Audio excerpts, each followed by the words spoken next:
Hello my beautiful people. আজকে একটা আমি অন্য রকমের নিরামিষ সবজি নিয়ে চলে এসেছি। এইটা হচ্ছে আলু পটলের সবজি। এইভাবে আপনারা করুন, আশা করি আপনাদের ভীষণ ভালো লাগবে। তো ফার্স্টে আমি কড়াইতে তেল দিয়ে পটলটাকে ভালো মতন লাল লাল করে ভেজে নিলাম। এইবারে পটলটাকে আমি তুলে নিচ্ছি। তারপরে সেম কড়াইতে আবার একটু তেল দিলাম। তারপরে সাদা জিরে ফোড়ন, শুকনো লঙ্কা দিয়ে আলুটাকেও আমি ভেজে নেবো ভালো মতন লাল লাল করে। দেখুন আলুটা আমার ভাজা হয়ে গেছে। তারপরে আমি ওই একটা মতন টমেটো এইভাবে আমি বড় বড় করে ডাইস করে কেটে আমি দিয়ে দিলাম। আর এইদিকে আমি একটু ছানা কেটে রেখেছিলাম।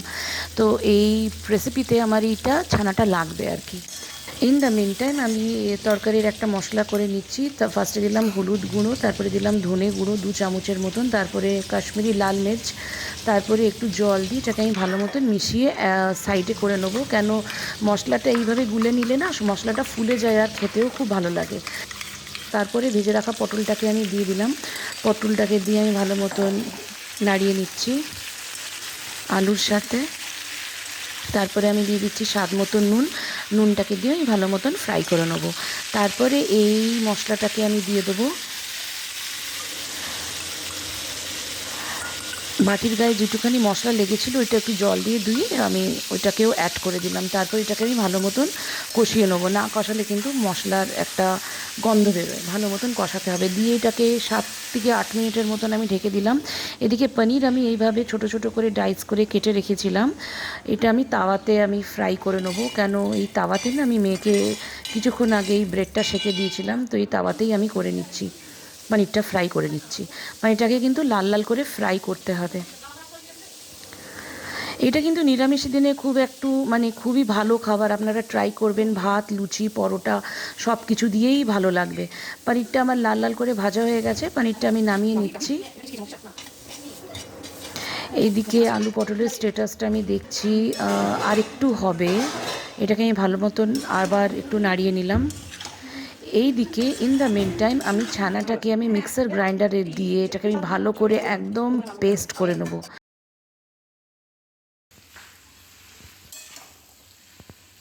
আমি ওই পেস্ট করা ছানাটাকে আমি দিয়ে দিলাম। এরপরে মিক্সার গ্রাইন্ডারে যেটুখানি লেগেছিলো ওটা জল দিয়ে আমি ভালো করে ওয়াশ আউট করে দিয়ে দিলাম, মানে জলটাকে অ্যাড করে দিলাম। দিয়ে এটাকে আমি একটু নাড়িয়ে চাড়িয়ে আবার এটাকে আমি এই 5 থেকে 6 মিনিটের মতন ঢেকে দেবো। ভাজা পনিরটাকে দিয়ে দিলাম। তারপরে একটু চিনি অ্যাড করে দিচ্ছি। চিনিটাকে দিয়ে একটু নাড়িয়ে নিচ্ছি। এই 2 চামচের মতন চিনি দিলাম, বেশি না। অনেকটা তরকারিতে 2 চামচ চিনি, জাস্ট টেস্টটাকে একটু ব্যালেন্স করার জন্য। 5-6 মিনিটের জন্য ঢেকে দিলাম। 5-6 মিনিটের পর দেখুন আমার সবজিটা একদম রেডি হয়ে গেছে।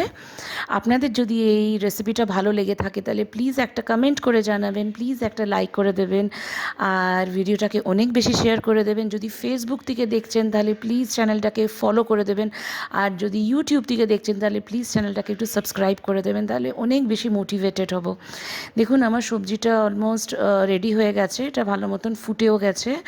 এরপরে আমি অ্যাড করে দিচ্ছি এই 2 চামচের মতন গরম মশলা। গরম মশলাটাকে দিয়ে এটাকে আমি ভালো মতন নাড়িয়ে নিচ্ছি। আমার সবজি একদম রেডি হয়ে গেছে। ব্যাস এটাকে আমি এখন গরম গরম ভাতের সাথে সার্ভ করে দেবো। নিরামিষের দিনে ভীষণ ভালো খেতে লাগে। তারপরে আমি দিয়ে দিলাম ধনে পাতা। ব্যাস এবার একটু একটু নাড়িয়ে চাড়িয়ে এটাকে নামিয়ে দেবো। দেখুন আমার সবজিটা একদম রেডি হয়ে গেছে। আপনারা অতি অবশ্যই ট্রাই করবেন, আর কেমন লাগলো প্লিজ কমেন্টে জানাবেন। Bye, thank you so much for watching.